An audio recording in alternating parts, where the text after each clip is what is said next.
iOS 27 versus iOS 26. Before upgrading to iOS 26 Developer Beta 1, make sure to create a full backup of your phone, otherwise you could lose all of your data. With that being said, I think this is an amazing software update, and it's in its first developer beta, and it is already so much faster.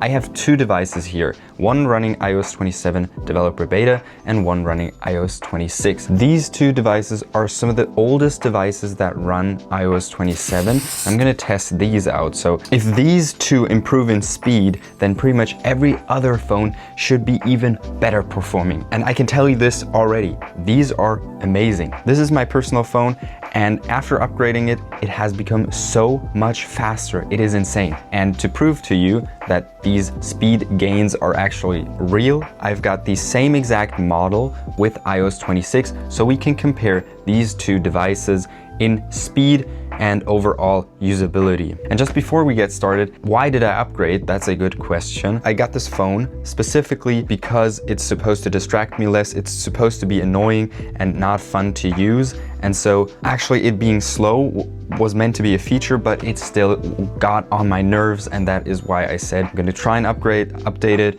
and well, we saw what we saw, and it is a lot faster, a lot more pleasant to use, and I think having a small screen is enough of something that's gonna keep me from using it too much. And I've been using this for a year now. It's held up super well. But yeah, enough about that. Let's get into the actual video, what you guys clicked for, why it actually might be a good idea to upgrade right now if you have a slow old phone. I have to say this disclaimer, do not upgrade your main device if you rely on it. For me, I don't rely on this phone. It is my main phone, but I don't rely on it. If this doesn't work, I have no issue with that. I don't know, I can go about my day, but I wouldn't do this if I knew that I was going somewhere where I need mobile data or anything specific that could go wrong. Okay, and before we start this test, I have to go to my old device running iOS 26 and enable animations again, because this is something that I have on all of my old phones, that is reduce motion. And basically what this does is it removes the animations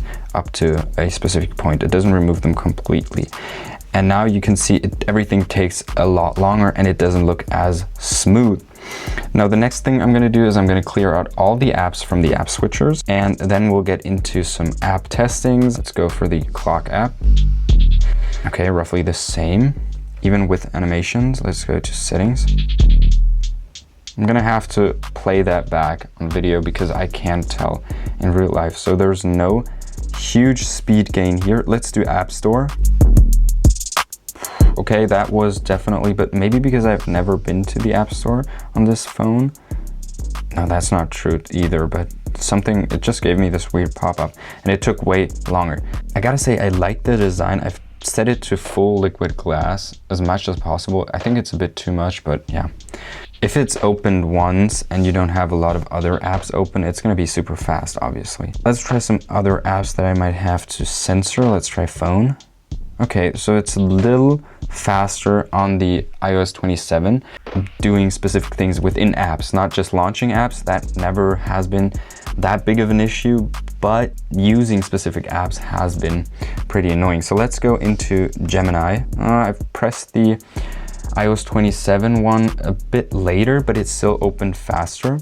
I don't know how I should test this, but I found that actually typing was way more pleasant on the developer beta. I don't know how to showcase that, but just to show you that it is actually like a lot faster. Something you also got to keep in mind is that everything that I showed you right now was while indexing is still in progress, and this can actually slow down your phone by a lot. And you saw that still, even while it is indexing, it is already faster than my iOS 2026 device. I also had this weird effect where it's not charging, but it is charging, but it is not like moving. So this is a very interesting bug because apparently my phone has been dead for the past couple of days and it hasn't changed the percentage, but obviously charging it, plugging it in will still allow you to use the phone. It's just gonna show that it's empty all the time.